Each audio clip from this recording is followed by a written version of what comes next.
I found a diary in storage labeled Impostor Journal, Do Not Read, which was basically an invitation to read it immediately. The first entry said, Day 1, Successfully Infiltrated Crew. They suspect nothing. Orange complimented my task efficiency. Felt guilty. This is new. I should have reported it to the crew immediately, but something about reading a killer's inner thoughts felt like watching a car crash in slow motion. Day 3 entry read, Tried to kill Yellow in electrical, but they offered me a snack first. Now we're snack buddies, mission compromised by friendship. I laughed out loud, and Cyan asked what I was reading, and I said a manual, which wasn't technically a lie, just a very specific type of manual. Day 7. Green caught me fake downloading, explained I was testing download speeds. They believed me. Am I becoming too good at this, or are they becoming too trusting?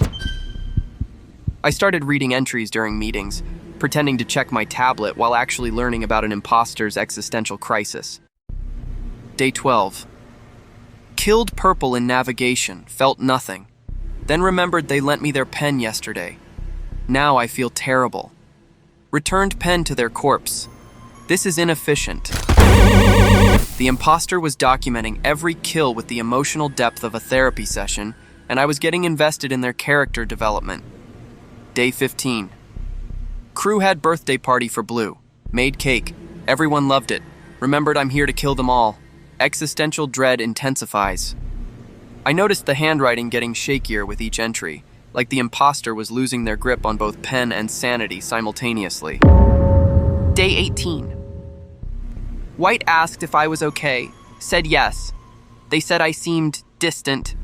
Realized I've been avoiding kills to avoid feelings. This defeats the purpose. I brought the diary to my room and read it cover to cover like a novel, because apparently I was now emotionally invested in an imposter's journey. Day 22. Cyan said I'm their best friend on this ship. Had to leave room immediately.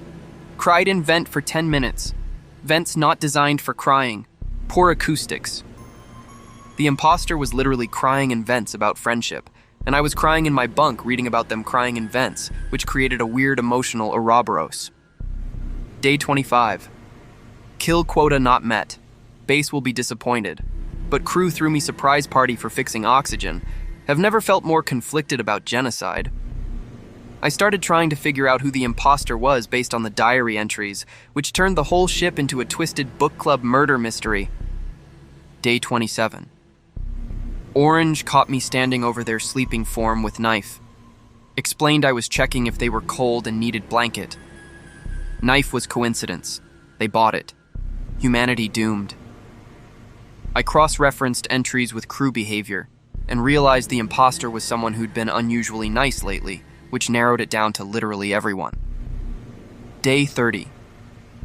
Yellow asked why I keep spacing out. Can't explain I'm having moral crisis about systematic murder of found family. Said I was thinking about tasks. They understood. Crew too pure. The latest entry was from yesterday. Can't do this anymore. Diary only witness to my complete failure as imposter. Consider this my resignation letter to evil. I realized the imposter was planning to quit, which raised the question of what happens to an imposter who refuses to imposter anymore. That's when Green walked into storage and saw me with the diary, and their face went through 5 stages of grief in 3 seconds. Green said, "You read it," and I said, "You wrote it." And we both just stood there having the most awkward book club meeting in space history. Green explained they started the diary as kill log, but it became therapy journal, and now they couldn't kill anyone because they'd emotionally bonded with everyone. I asked why they hadn't just stopped being the imposter, and Green said, "You can't quit being what you are. You can only choose what to do about it."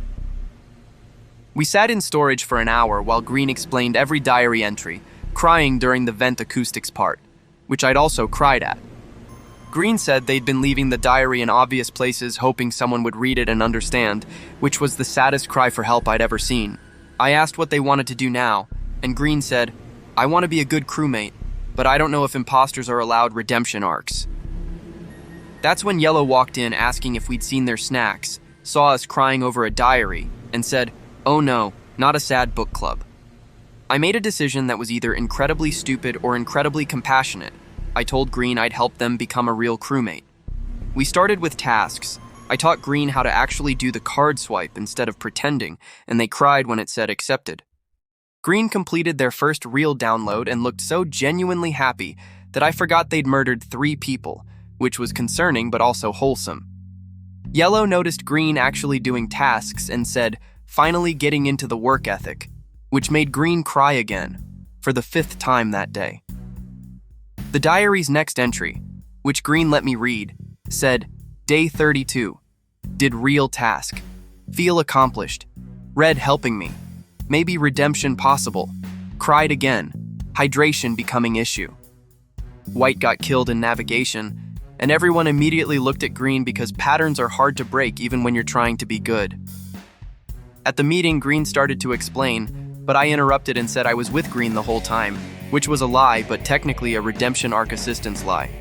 Blue said, that's suspicious, and I said, no, that's friendship, and the entire crew went silent because apparently I'd gotten emotional about an imposter. Green whispered, thank you. And I realized I'd just lied to the entire crew to protect someone who'd killed purple, orange, and cyan, which was either loyalty or stupidity. We voted to skip, but Pink cornered me afterward and said, you know what Green is, don't you? And I said, yeah, but they're trying to change. Pink showed me their own diary entry. Day 30. Pretty sure Green is imposter, Red is protecting them, either Red is accomplice or world's most naive crewmate. I asked why everyone on this ship kept diaries, and Pink said, space is lonely and we're all processing trauma through journaling, keep up. Pink said they'd give Green one chance to prove they'd changed, which meant doing something heroic, or at least not murdery. That night, someone sabotaged O2 and everyone was too far away except Green, who had to choose between letting the crew die or saving people they were supposed to kill. I watched Green's dot on admin table sprint to O2, fix it with 8 seconds left, and I'd never been more proud of an imposter's character growth. At the meeting, Pink stood up and said, Green saved us all, and Green said, it's what crew does, and started crying again, now from pride instead of guilt. The real imposter, Yellow, got caught trying to vent during the celebration, and everyone was shocked it wasn't Green, vindicating my entire redemption arc investment. Yellow got ejected, and before they left said, wait, Green was an imposter too? And Green said, was being the operative word, which was the coolest thing I'd ever heard. After the round, Green asked if I wanted to read the rest of the diary, and I said I'd rather live the sequel, which made them cry for the 7th time. Pink started a ship-wide book club for diary sharing, which revealed everyone had been journaling their trauma, and we all cried together. Green's diary entry that night. Day 35, saved crew. Feel like real crewmate. Red believes in me. Pink gave me chance. Still cry too much, but now from happiness. I started my own diary, and the first entry was, Day 1, accidentally befriended reforming imposter. Changed their life. They changed mine. Friendship, weird, but good. We created a reformed imposter support group with Green as the only member, which they said was lonely, but I said was exclusive. Blue asked how we knew Green was really reformed, and I showed them the diary with trembling hands and 42 crying sessions documented. The ship's therapist, who apparently existed this whole time, said Green's emotional journey was the most beautiful imposter reformation she'd ever witnessed. Green framed the diary page where they decided to quit being evil and hung it in our shared quarters as a reminder that people can change. Yellow's ghost sometimes visits through vents, asking if they can join the Reformed Imposter Club, and we say no because they never tried to change. I caught Green reading their old diary entries and crying at how far they'd come, and I cried watching them cry, creating the emotional Ouroboros again. I'm Red. I found an imposter's diary, befriended them, helped them become good, and learned that everyone deserves a second chance, even shape-shifting aliens. And if you ever find a diary labeled "Do Not Read," maybe read it anyway, because sometimes the best stories are the ones we're not supposed to know.